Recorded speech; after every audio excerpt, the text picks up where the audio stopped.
alisomeshwa Songea. La kwanza la 7, form 1 form 4. Akasoma form 5 na form 6 kule Piramio. Akamaliza. Ni mtumishi wako Lewis.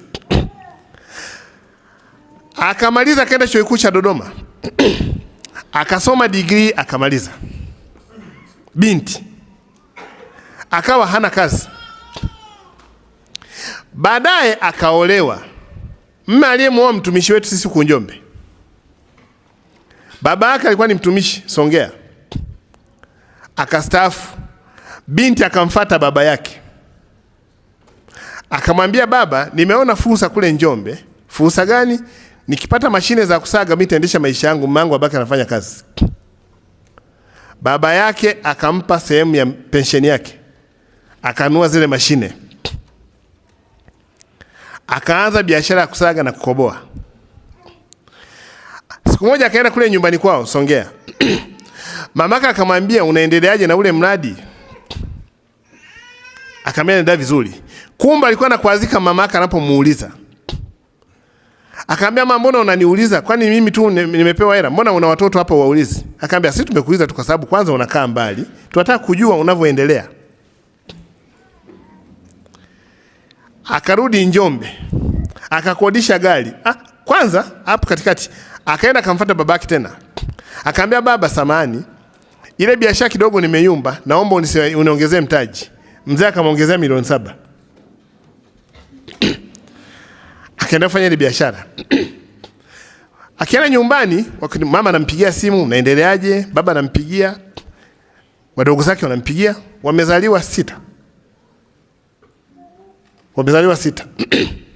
Sasa katika ile kumuuliza maendeleo yake akakasirika. Akakodisha gari hapa Njombe. Akabeba mashine zote za kusaga na kukoboa kaweka kwenye gari. Akaenda nyumbani kwao. Akafika pale, karibu, mbona umekuja na gari na mashine? Akamwambia, kila siku mnanisema sijui mninisaidia, sijui mninisomesha, sijui mashine. Nimeona nileteni mashine yenu. Wao akaambia, sisi hatukukupa mashine.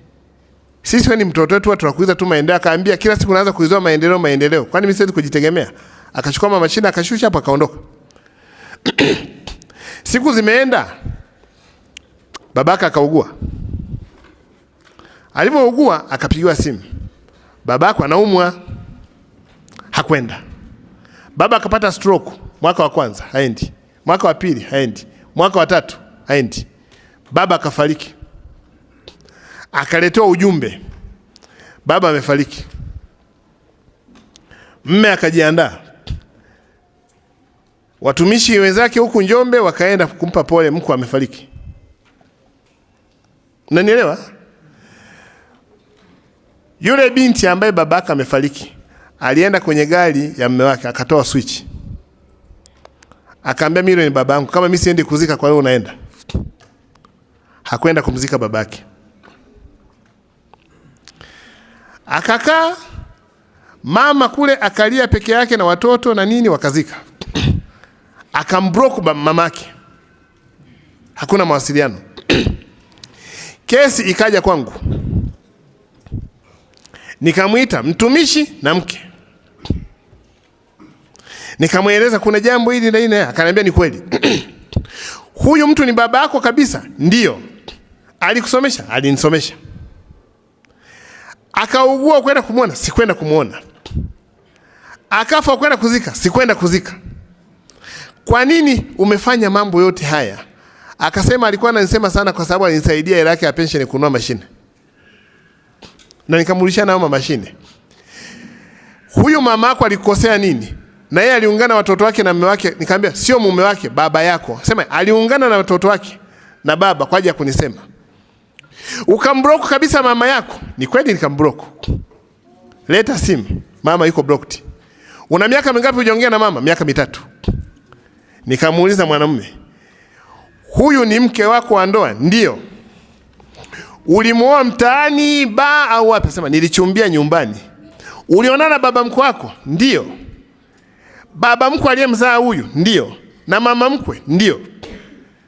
Unawafahamu? Sema tunawafahamu. Sio nawafahamu, tunatokea kijiji kimoja. Kwa Kwa nini uliacha kwenda kumzika baba mkwe? Akasema niliwasha gari, mke wangu akaja akazima gari akachukua switch. Mnanielewa? Nikamuuliza, huyu mama alikutoa kabisa tumboni mwako? Ndiyo. Watoto wako wakikufanyia hivyo ni sawa tu wanifanyie.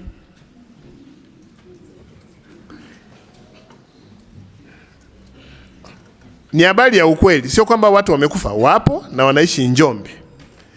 Walifikaje hapo? Walionana na nabii. Kuna nabii mmoja yuko Mbeya, akamwambia yule binti, mama yako ni mchawi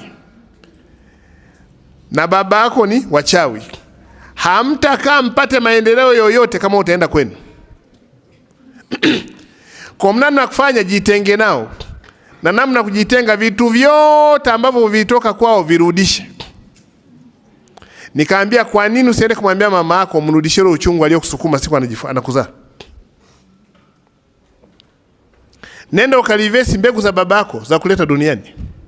Kwa nini ulivesi mshahara? Kwamba nabii alimwambia kwamba ili msipate mikosi, kama babako alikupa hizi mashine mrudishie, na mama yako mbroku. Wapo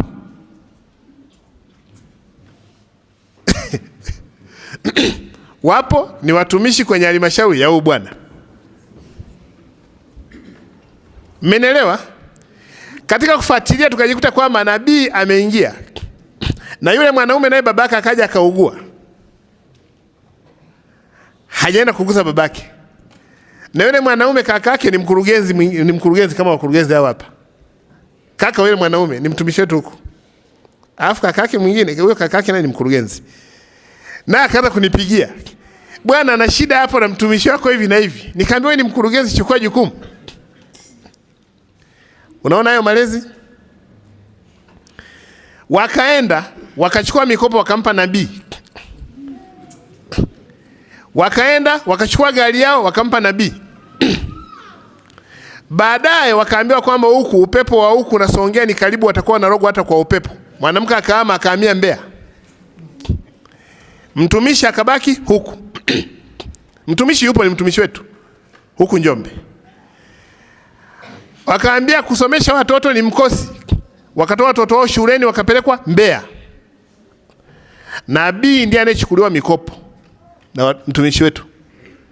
Anachukua mikopo, ametumia M-Pesa, miamala yote yuko huko. Baadaye wakampa na gari, akawatafutia na nyumba Mbeya. Nabii mwanamke yuko kule Mbeya. Wakaama wakaacha na mji wao. Pale kwenye nyumba yao walikuwa wameweka ishara, hata uende ugonge kuanzia asubuhi mpaka jioni hawafungui. Na watoto wao wanafahamu namna kufika. Wakifika hapo wanaweka mkono somewhere, ule mlango unafunga, wakishaingia basi. Nimewapa mfano hai. Hawa ni wazazi walizaa watoto, wakawaraise, wakawasomesha. Lakini matokeo yake watoto wamekuja wamesema wazazi ni wachawi. Wapo. Nilimuita bwana na bibi hapo ofisini. Nikakaa nikaongea nao.